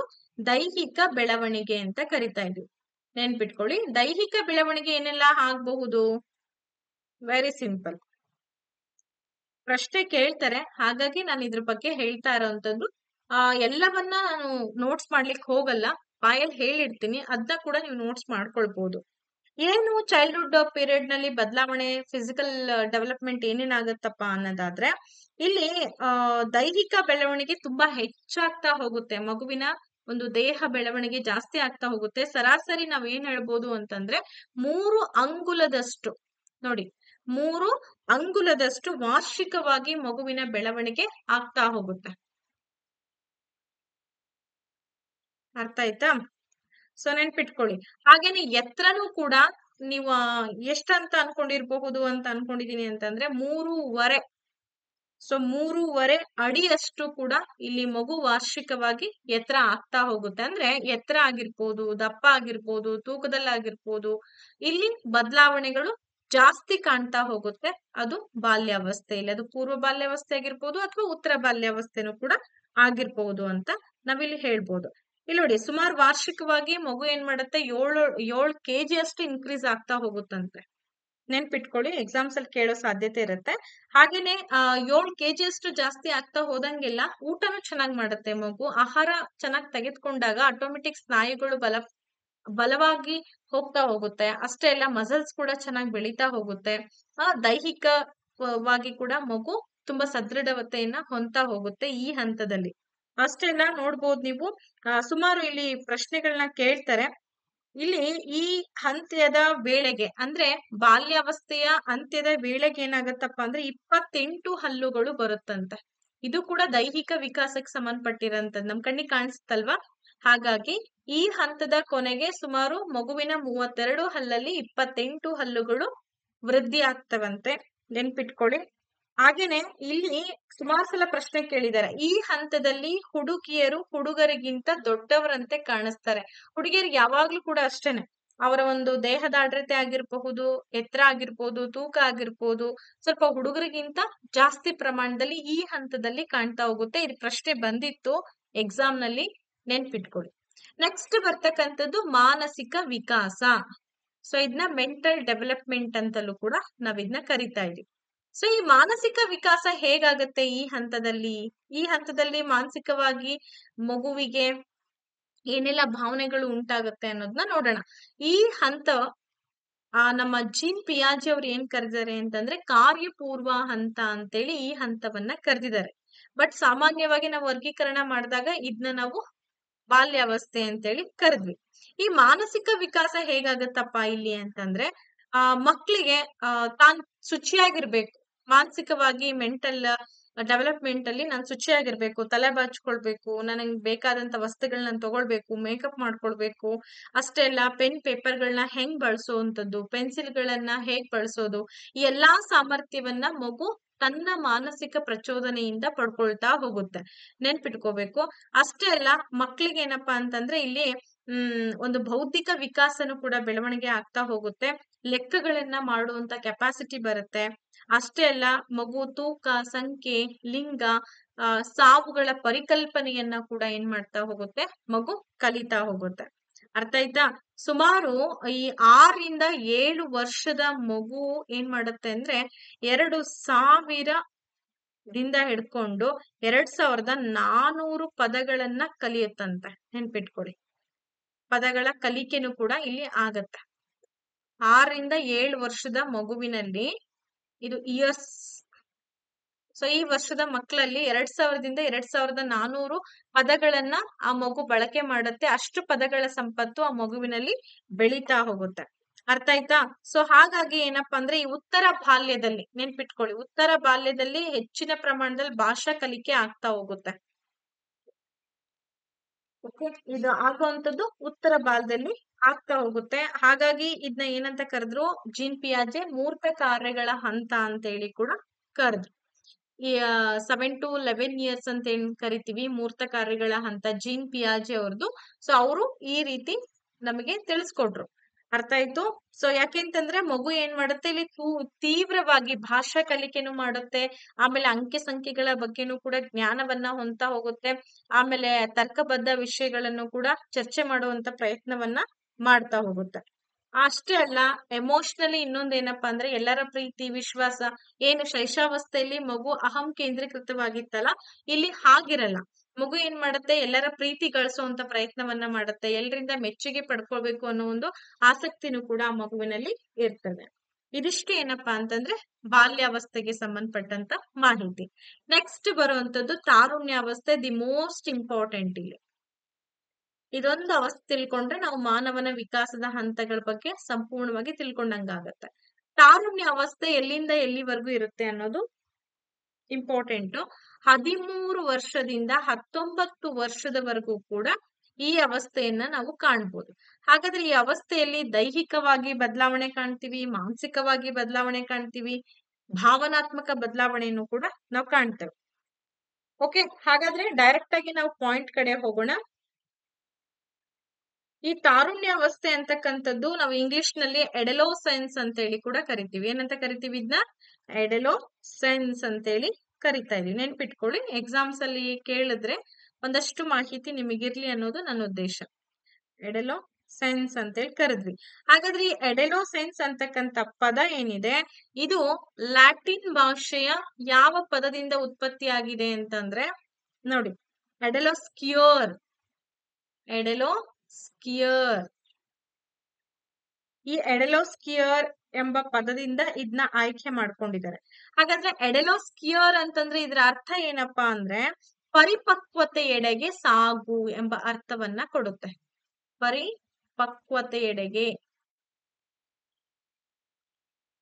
ಪರಿಪಕ್ವತೆಯೆಡೆಗೆ ಸಾಗು ಅಂದ್ರೆ ಗೋಯಿಂಗ್ ಟು ಮೆಚುರಿಟಿ ಅನ್ನಂಗೆ. ಅರ್ಥ ಆಯ್ತಾ? ಮೆಚುರಿಟಿ ಬರ್ತಕ್ಕಂಥದ್ದು, ಮಗುವಿಗೆ ಯಾವ್ದು ಒಳ್ಳೇದು, ಯಾವ್ದು ಕೆಟ್ಟದು, ನೈತಿಕತೆ ಭಾವ ಯಾವುದು, ಇವೆಲ್ಲವನ್ನ ಅರ್ಥ ಮಾಡ್ಕೊಳ್ತಕ್ಕಂಥ ಒಂದು ಸ್ಟೇಜ್ ಅಂತ ಹೇಳಿ ನಾವ್ ಇದನ್ನ ಗುರುತಿಸ್ತಾ ಇದೀವಿ. ಸರಿ, ನೋಡಿ, ಅರ್ಥ ಆಯ್ತಾ? ಇದಕ್ ಸಂಬಂಧಪಟ್ಟಂಗೆ ಸಾಕಷ್ಟು ಜನ ವಾಕ್ಯಗಳನ್ನು ಕೂಡ ಕೊಟ್ಟಿದ್ದಾರೆ. ಇಲ್ಲಿ ಒಬ್ರು ವಾಕ್ಯಗಳನ್ನ ನಾನು ಹೇಳ್ತೀನಿ.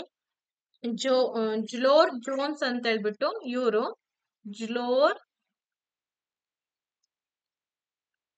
ಜೋನ್ಸ್ ಅಂತಕ್ಕಂತ ಒಬ್ಬ ವ್ಯಕ್ತಿ. ಸೊ ಇವ್ರು ಏನ್ ಹೇಳ್ತಾರಪ್ಪ ಅಂತಂದ್ರೆ ನೋಡಿ, ಏನ್ ಹೇಳ್ತಾರೆ ಇವರು, ತಾರುಣ್ಯ ಅವಸ್ಥೆಯು ಸೊ ಪ್ರತಿಯೊಬ್ಬನ ಬದುಕಿನ ಬಾಲ್ಯಾವಸ್ಥೆಯ ಅಂತಿಮ ಹಾಗೂ ವಯಸ್ಕರ ಪ್ರಾರಂಭಿಕ ಜೀವನವನ್ನ ಆ ನಡುವಿನ ಕಾಲವನ್ನ ಇವ್ರೇನಂತ ಕರೆದ್ರು ತಾರುಣ್ಯಾವಸ್ಥೆ. ಅಂದ್ರೆ ಬಾಲ್ಯಾವಸ್ಥೆಯ ಅಂತ್ಯ ಮತ್ತೆ ಯಾವ್ದ್ ಪ್ರಾರಂಭ ಆಗುತ್ತೆ ಇಲ್ಲಿ? ವಯಸ್ಕತನದ ಪ್ರಾರಂಭ. ಇಷ್ಟೇ ನೆನ್ಪಿಟ್ಕೊಳ್ರಿ, ಎರಡೇ ಪದ ನೆನ್ಪಿಟ್ಕೊಳ್ರಿ, ಗೊತ್ತಾಗ್ಬಿಡುತ್ತೆ. ಸಿಂಪಲ್ ಇದೆ, ಆದ್ರೆ ಇದಕ್ಕೆ ಹೆಚ್ಚಿನ ಪ್ರಾಶಸ್ತ್ಯನು ಕೂಡ ಕೊಟ್ಟಿದ್ದಾರೆ. ಬಾಲ್ಯಾವಸ್ಥೆಯ ಅಂತ್ಯದಿಂದ ವಯಸ್ಕತನದ ಪ್ರಾರಂಭ. ಸೊ ಇದ್ರ ನಡುವಿನ ಕಾಲ ಅಲ್ವಾ? ಸೊ ಇವೆರಡರ ನಡುವಿನ ಕಾಲವನ್ನ ನಾವೇನಂತ ಕರೆದ್ವಿ? ತಾರುಣ್ಯಾವಸ್ಥೆ ಅಂತ ಕರೆದ್ವಿ. ಸರಿ, ಅರ್ಥ ಆಯ್ತು ಅಂತ ಅನ್ಕೊಂಡು ನೆಕ್ಸ್ಟ್ ಹೋಗೋಣ ನಾವಿಲ್ಲಿ. ಸೊ ಇಲ್ಲೇನಾಗತ್ತೆ ಅಂದ್ರೆ ಸಾಮಾಜಿಕವಾಗಿ ಮಗು ಹೆಚ್ಚು ಉನ್ನತೀಕರಣವನ್ನ ಸಾಧಿಸುತ್ತೆ, ಬೌದ್ಧಿಕವಾಗಿ ವಿಕಾಸವನ್ನ ಕಾಣ್ತಾ ಹೋಗುತ್ತೆ.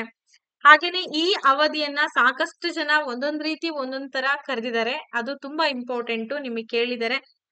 ಏನಪ್ಪಾ ಅಂದ್ರೆ ಒಬ್ರು ಆವೇಶ ಕಾಲ ಅಂತ ಕರೆದಿದ್ದಾರೆ. ಆವೇಶ ಕಾಲ ಅಂತಂದ್ರೆ ಏನು? ಎಕ್ಸಾಮ್ ಅಲ್ಲಿ ಕೇಳ್ತಾರೆ, ಈ ಕೆಳಗಿನ ಯಾವ ಅವಧಿಯನ್ನ ಆವೇಶ ಕಾಲ ಎಂದು ಕರೆದಿದ್ದಾರೆ ಅಂತಂದ್ರೆ ಅದು ತಾರುಣ್ಯಾವಸ್ಥೆನ. ಯಾಕೆ ಆವೇಶ ಕಾಲ ಅಂತ ಕರೆದಿದ್ದಾರೆ ಅಂತಂದ್ರೆ ಈ ತರುಣ ತರುಣಿಯರಲ್ಲಿ ಏನಾಗತ್ತೆ, ಉಂಟಾದಂತಹ ಸಾಕಷ್ಟು ಬದಲಾವಣೆಗಳು ಅವೆಲ್ಲವೂ ಕೂಡ ಬೆಳವಣಿಗೆಗೆ ಒಂದು ಅವರ ಬೆಳವಣಿಗೆಯಲ್ಲಿ ಸಾಕಷ್ಟು ಗೊಂದಲ ಉಂಟಾಗಿ ಆ ಒಂದು ಉದ್ವೇಗ ಆವೇಶಕ್ಕೆ ಅವರು ಒಳಗಾಗ್ತಾರೆ. ಹಾಗಾಗಿ ಇದನ್ನ ಆವೇಶ ಕಾಲ ಅಂತ ಕರೀತಾರೆ. ಇನ್ನ ಕೆಲವೊಬ್ರು ಏನಂತ ಕರೀತಾರೆ, ಸ್ವಾವಲಂಬನೆಯ ಅವಧಿ ಅಂತಲೂ ಕೂಡ ಕರೆದ್ರು. ಸ್ವಾವಲಂಬನೆ ಅವಧಿ ಅಂತನೂ ಕೂಡ ಕರೆದ್ರು. ಯಾಕಪ್ಪ ಹಾಗೆ ಕರೀತಾರೆ ಅಂತಂದ್ರೆ ಇಲ್ಲಿ ಅವರಿಗೆ ಹೆಚ್ಚಿನ ಸ್ವಾತಂತ್ರ್ಯ, ಸ್ವಾವಲಂಬನೆ, ಆರ್ಥಿಕ ಸ್ವಾವಲಂಬನೆ ಇವೆಲ್ಲವೂ ಕೂಡ ಮಗು ಕಂಡ್ಕೊಳ್ಳೋದ್ರಿಂದ ಇದನ್ನ ಸ್ವಾವಲಂಬನೆಯ ಕಾಲ ಅಂತಾನೂ ಕೂಡ ಕರೀತಾರೆ. ಹಾಗೇನೆ ಜೀವನದ ವಸಂತ ಕಾಲ ಅಂತಾನೂ ಕೂಡ ಕರೆದ್ರು. ಒಂದು ಉತ್ತಮ ವಸಂತ ಕಾಲ. ಈ ಹಂತದಲ್ಲಿ ಯಾರು ಉದ್ಧಾರ ಆಗ್ತಾರೋ ಅವರಿಗೆ ಮುಂದೆ ಸಂಪೂರ್ಣವಾಗಿ ಏನಾಗುತ್ತೆ ಅಂದ್ರೆ ಉತ್ತಮ ಅವಕಾಶಗಳು ಸಿಗ್ತಾ ಹೋಗುತ್ತೆ. ಈ ಹಂತದಲ್ಲಿ ಹಾಳಾಗೋರ ಸಂಖ್ಯೆನೂ ಕೂಡ ಜಾಸ್ತಿ ಇರುತ್ತೆ. ಹಾಳಾಗೋರು ಅಂತಂದ್ರೆ ವಿಚಾರಧಾರೆಗಳನ್ನ ತಿಳ್ಕೊಳ್ಳಾರ್ದಂಗೆ ತಪ್ಪಾದಂತ ಹೆಜ್ಜೆನ ಇಡುವಂತಹ ಮಕ್ಕಳನ್ನು ಕೂಡ ನಾವಿಲ್ಲಿ ನೋಡಿದೀವಿ. ಹಾಗೆ ತುಂಬಾ ಮುಖ್ಯವಾದಂತಹ ಒಂದು ಹೆಸರಂತಂದ್ರೆ ಬೆಳವಣಿಗೆಯ ಬುಗ್ಗೆ ಅಂತಲೂ ಕೂಡ ಇದನ್ನ ಕರೆದ್ರು. ಏನಂತ ಕರೆದ್ರು?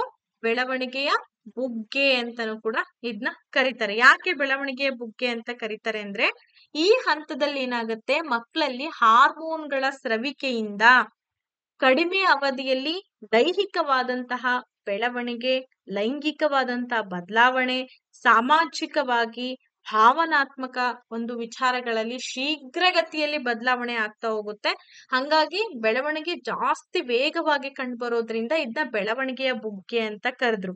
ಅಷ್ಟೇ ಅಲ್ಲ, ಇದನ್ನ ಆಯ್ಕೆ ಕಾಲ ಅಂತ ಕರೀತಾರೆ, ಆಕರ್ಷಣೆ ಕಾಲ ಅಂತ ಕರೀತಾರೆ, ವಿಮರ್ಶಾತ್ಮಕ ಪ್ರಶ್ನಿಸುವ ಕಾಲ ಅಂತಾನೂ ಕೂಡ ಇದನ್ನ ಕರೀತಾರೆ. ನೆನ್ಪಿಟ್ಕೊಳ್ಳಿ, ತುಂಬಾ ಫೇಮಸ್. ಹಾಗಾಗಿ ಅಷ್ಟೇ ಅಲ್ಲ, ಸಮಸ್ಯೆಯ ಕಾಲ, ವ್ಯಕ್ತಿ ಪೂಜೆಯ ಕಾಲ, ಆವೇಶ ಹಾಗೂ ಉದ್ವೇಗಗಳ ಕಾಲ, ಮತ್ತೆ ವೈಭವೀಕರಣದ ಕಾಲ, ಸಾಹಸದ ಕಾಲ, ನಾಯಕತ್ವದ ಕಾಲ, ಗುರುತಿಸಿಕೊಳ್ಳುವಿಕೆಯ ಕಾಲ, ಹೀಗೆ ಬಹಳಷ್ಟು ಹೆಸರುಗಳಿಂದ ಇದನ್ನ ಕರೀತಾರೆ. ಹಾಗಾದ್ರೆ ದೈಹಿಕ ಬೆಳವಣಿಗೆ ಏನಾಗತ್ತೆ? ಸಿಕ್ಕಾಪಡೆ ಆಗತ್ತೆ ಇದ್ರಲ್ಲಿ ದೈಹಿಕ ಬೆಳವಣಿಗೆ. ಸೊ ನೀವೆಲ್ರೂ ಕೂಡ ಆ ಹಂತವನ್ನ ನಾವೆಲ್ಲರೂ ದಾಟ್ ಬಂದಿದೀವಿ. ನಮ್ಗೆ ಅದರ ಅನುಭವ ಅಂತೂ ಇದ್ದೇ ಇರುತ್ತೆ. ದೈಹಿಕ ಬೆಳವಣಿಗೆ, ಅದಕ್ಕೋಸ್ಕರ ಇದನ್ನ ಬೆಳವಣಿಗೆಯ ಬುಗ್ಗೆ ಅಂತ ಕರೆದ್ವಿ ನಾವು, ಅಲ್ವಾ? ಏನೆಲ್ಲ ಚೇಂಜಸ್ ಆಗತ್ತೆ ಇಲ್ಲಿ?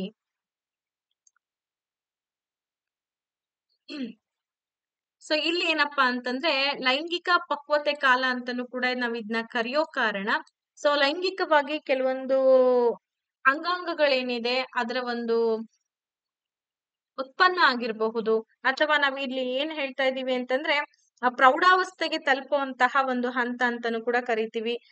ಗಡ್ಡ ಮೀಸೆಗಳು ಬರೋದಕ್ಕೆ ಶುರುವಾಗುತ್ತೆ ಗಂಡು ಮಕ್ಕಳಲ್ಲಿ.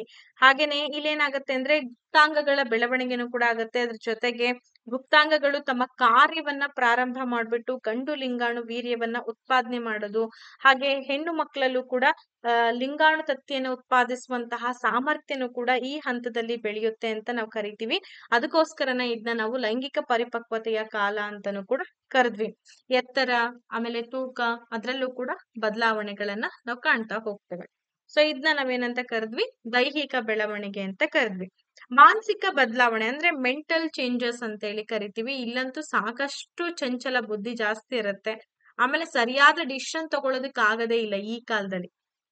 ಯಾಕಾಗಲ್ಲ ಅಂತಂದ್ರೆ ಮಕ್ಳಿಗೆ ಕನ್ಫ್ಯೂಷನ್ ಜಾಸ್ತಿ ಇರುತ್ತೆ, ಆವೇಶಗಳು ಜಾಸ್ತಿ ಇರುತ್ತೆ, ಒತ್ತಡಗಳು ಜಾಸ್ತಿ ಇರುತ್ತೆ, ಚಂಡಮಾರುತಗಳ ಕಾಲ ಅಂತಾನೂ ಕೂಡ ಕರೀತಾರೆ. ಹಾಗಾಗಿ ಮಗುವಿಗೆ ಏನಾಗುತ್ತಪ್ಪ ಅಂದ್ರೆ ಇಲ್ಲಿ ದೈಹಿಕವಾಗಿ ಮಾತ್ರ ಪಕ್ವ ಹೊಂದಲ್ಲ, ಬದಲಿಗೆ ಮಕ್ಕಳಲ್ಲಿ ಆ ಒಂದು ಬೌದ್ಧಿಕ ವಿಕಾಸನೂ ಕೂಡ ಆಗುತ್ತೆ, ಮಾನಸಿಕ ವಿಕಾಸನೂ ಕೂಡ ಆಗುತ್ತೆ ಅಂತ ಹೇಳಿ ಹೇಳ್ತಾರೆ. ಇನ್ನ ಸಾಮಾಜಿಕ ಬದಲಾವಣೆಗಳಂತೂ ಸಿಕ್ಕಾಪಟ್ಟೆ ಇದೆ. ಯಾಕಪ್ಪ ನಿಮಗೆ ಗೊತ್ತಿದೆ ನೋಡಿ, ಯಾಕಂದ್ರೆ ಇಲ್ಲಿ ಸಂಪೂರ್ಣವಾಗಿ ಮಗು ಏನ್ ಮಾಡುತ್ತೆ ಅಂದ್ರೆ ಸಮಾಜಕ್ಕೆ ಮುಖ ಮಾಡುತ್ತೆ, ಸ್ನೇಹಿತರನ್ನ ಕಟ್ಕೊಳ್ಳುತ್ತೆ. ಬಾಲ್ಯಾವಸ್ಥೆನ ನಾವು ಕೂಟ ಯುಗ ಅಂತೇಳಿ ಕರೆದ್ವಿ, ನಾನು ಅದನ್ನ ಹೇಳಿ ನಿಮಗೆ ಬರ್ಕೊಳ್ರಿ. ಸೊ ಈ ಉತ್ತರ ಬಾಲ್ಯ ಆಗಿರ್ಬೋದು ಅಥವಾ ಟೋಟಲ್ ಆಗಿ ಬಾಲ್ಯಾವಸ್ಥೆನ ನಾವೇನಂತ ಕರೆದ್ವಿ, ಕೂಟ ಯುಗ ಅಂತ ಕರೆದ್ವಿ. ಯಾಕಂದ್ರೆ ಮಗು ಒಂದು ತಂದೆ ಆದಂತಹ ಒಂದು ಚಿಂತನೆಗಳೊಂದಿಗೆ ತಂದೆ ಆದಂತಹ ಒಂದು ಗುಂಪನ್ನ ಕಟ್ಕೊಳ್ಳುವಂತ ಪ್ರಯತ್ನವನ್ನ ಮಾಡುತ್ತೆ. ಸೊ ಹೆಚ್ಚಾಗಿ ಅದು ಹೊರಗಡೆ ಹೋಗೋದು, ಒಂದು ಪೇರ್ ಗುಂಪನ್ನ ಕಟ್ಕೊಳ್ಳುವಂತ ಸಾಮರ್ಥ್ಯವನ್ನ ಬೆಳೆಸ್ಕೊಳ್ಳುತ್ತೆ. ಹಾಗಾಗಿ ಅದನ್ನ ನಾವು ಕೂಟ ಯುಗ ಅಂತೇಳಿ ಬಾಲ್ಯಾವಸ್ಥೆಯನ್ನ ಕರೆದ್ವಿ. ಆದ್ರೆ ಇದನ್ನ 108 ಹೆಸರುಗಳಿಂದ ಕರಿತಾ ಇದೀವಿ ತಾರುಣ್ಯಾವಸ್ಥೆಯನ್ನ. ಸಾಮಾಜಿಕರಣವಾಗಿ ಕೂಡ ವಿಕಾಸ ಆಗತ್ತೆ. ಇಲ್ಲಿ ಏನಾಗುತ್ತಪ್ಪ ಅಂತಂದ್ರೆ ಸಾಮಾಜಿಕ ಸಂಬಂಧಗಳನ್ನ ಹೆಚ್ಕೊಳ್ಳುವಂತ ಪ್ರಯತ್ನವನ್ನ ಈ ಹಂತದ ಮಕ್ಕಳು ಮಾಡ್ತಾರೆ. ಅಷ್ಟೇ ಅಲ್ಲ, ಈ ನೈಬರ್ಸ್ ಏನಿರ್ತಾರೆ ಅವ್ರ ಜೊತೆಗೂ ಕೂಡ ಉತ್ತಮ ಸಂಪರ್ಕವನ್ನ ಹೊಂದುವಂತ ಪ್ರಯತ್ನವನ್ನ ಮಾಡ್ತಾರೆ. ಆಮೇಲೆ ತಮ್ಮನ್ನ ತಾವು ಗುರುತಿಸ್ಬೇಕು, ಅಂದ್ರೆ ತಾವು ಅನನ್ಯ ಭಾವ ಅಂತ ಕರಿತೀವಿ ನಾವು. ಅಂದ್ರೆ ತಮ್ಮನ್ನ ಗುರ್ತಿಸ್ಕೊಳ್ಳುವಂತಹ ಒಂದು ಪ್ರಯತ್ನವನ್ನ ಮಾಡ್ತಾ ಇರ್ತಾರೆ ಯಾವಾಗ್ಲೂ ಕೂಡ. ನನ್ನನ್ನ ಹೈಲೈಟ್ ಮಾಡ್ಬೇಕು ಅಂತೇಳಿ ಮಗು ಇಲ್ಲಿ ಕಾಯ್ತಾ ಇರತ್ತೆ. ಇದು ಆಗ್ಬೇಕು ಅಂತಲ್ಲ, ಆ ವಯಸ್ಸಿನಲ್ಲಿ ಆಗುವಂತಹ ಕೆಲವೊಂದು ಸಾಮಾಜಿಕ ಬದಲಾವಣೆಗಳು ಅಂತ ನಾವು ಕರಿತಾ ಇದೀವಿ. ನೆಕ್ಸ್ಟ್ ಬರುವಂತದ್ದು ಎಮೋಷನಲ್ ಡೆವಲಪ್ಮೆಂಟ್ ಅಥವಾ ಭಾವನಾತ್ಮಕ ಬೆಳವಣಿಗೆ ಅಂತ ಕರೆದ್ವಿ. ಈ ಭಾವನಾತ್ಮಕ ಬೆಳವಣಿಗೆಯಲ್ಲಿ ಏನೆಲ್ಲ ಬದಲಾವಣೆ ಆಗತ್ತೆ ಅನ್ನೋದನ್ನ ನೋಡೋಣ. ಇಲ್ಲಿ ಸಿಕ್ಕಾಪಟ್ಟೆ ಬದಲಾವಣೆಗಳಾಗುತ್ತೆ. ಯಾಕೆಂದ್ರೆ ಮಕ್ಕಳಲ್ಲಿ ಆಸೆ, ಆಕಾಂಕ್ಷೆಗಳು, ಮಮತೆ, ಪ್ರೀತಿ, ವಾತ್ಸಲ್ಯ, ಸ್ನೇಹ, ಬಾಂಧವ್ಯ ಇವೆಲ್ಲವನ್ನ ನಾವೇನಂತ ಕರೆದ್ವಿ, ಭಾವನಾತ್ಮಕ ಒಂದು ಬೆಳವಣಿಗೆ ಅಂತ ಕರಿತೀವಿ. ಇವೆಲ್ಲ ಭಾವನೆಗಳು ಮಕ್ಕಳಲ್ಲಿ ಹುಟ್ಟುವಂತಹ ಒಂದು ಏಜ್ ಇದು. ಸೊ ಹಂಗಾಗಿ ಅವ್ರಿಗೆ ಸಿಟ್ಟು ಬಂದಾಗ ಕೋಪ ತೋರಿಸ್ತಾರೆ, ಅಥವಾ ಅವರಿಗೆ ಏನನ್ನೋ ನೋಡಿ ಅಸಹ್ಯ ಅಂತ ಅನ್ಸ್ದಾಗ ಕೆಲವೊಂದ್ಸಲ ತಮ್ಮಲ್ಲಿ ಆಗುವಂತ ಬದಲಾವಣೆಗಳನ್ನ ಕಂಡು ಅವ್ರು ಹೆಸಿಟೇಟ್ ಮಾಡ್ಕೊಳ್ತಾ ಇರ್ತಾರೆ, ಅಸಹ್ಯ ಮಾಡ್ಕೊಳ್ತಾ ಇರ್ತಾರೆ. ಆ ಭಾವನೆನೂ ಕೂಡ ಉಂಟಾಗ್ತಾ ಇರುತ್ತೆ. ಓಕೆ, ಇವೆಲ್ಲವನ್ನ ನಾವೇನಂತ ಕರಿಬಹುದು, ಭಾವನಾತ್ಮಕ ಒಂದು ಬದಲಾವಣೆಗಳು ಅಂತ ಕರಿತಾ ಇದೀವಿ. ಹಾಗಾಗಿ ಇಲ್ಲಿ ಒಟ್ಟಾರೆಯಾಗಿ ಇಲ್ಲಿ ಎದುರಿಸ್ತಕ್ಕಂಥ ಸಮಸ್ಯೆಗಳು ಜಾಸ್ತಿ ಇದೆ ಮಕ್ಕಳು. ಯಾಕಂದ್ರೆ ಅವರಲ್ಲಿ ಆಗ್ತಕ್ಕಂಥ ದೈಹಿಕ ಬದಲಾವಣೆ, ಮಾನಸಿಕ ಬದಲಾವಣೆಗಳು, ದುಗುಡಗಳು ಹೆಚ್ಚಾಗ್ತಾ ಹೋಗುತ್ತೆ.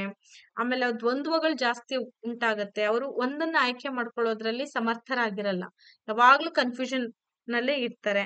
ಹೊಂದಾಣಿಕೆ ಸಮಸ್ಯೆನೂ ಕೂಡ ಅವ್ರು ಎದುರಿಸ್ಬೇಕಾಗತ್ತೆ. ಯಾಕಂದ್ರೆ ಅವರು ಅಡ್ಜಸ್ಟ್ ಆಗೋದು ಸ್ವಲ್ಪ ಕಷ್ಟ.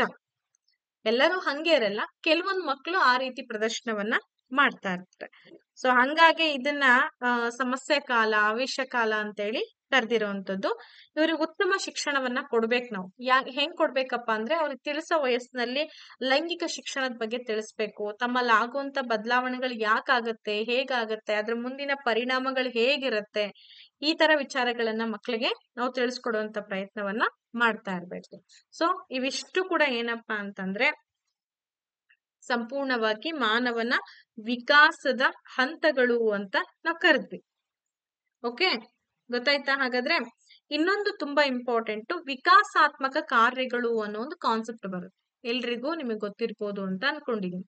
ಯಾಕೆಂದ್ರೆ ವಿಕಾಸಾತ್ಮಕ ಕಾರ್ಯಗಳನ್ನ ಮೊಟ್ಟ ಮೊದಲನೇ ಬಾರಿಗೆ ಪರಿಚಯ ಮಾಡಿಕೊಟ್ಟಂತಹ ಮನೋವಿಜ್ಞಾನಿ ಅಂದ್ರೆ ಹಾವಿಗ್ ಹರ್ಸ್ಟ್ ಅಂತ ಕರಿತೀವಿ. ಹಾಗಾದ್ರೆ ಏನಿದು ವಿಕಾಸಾತ್ಮಕ ಕಾರ್ಯಗಳು?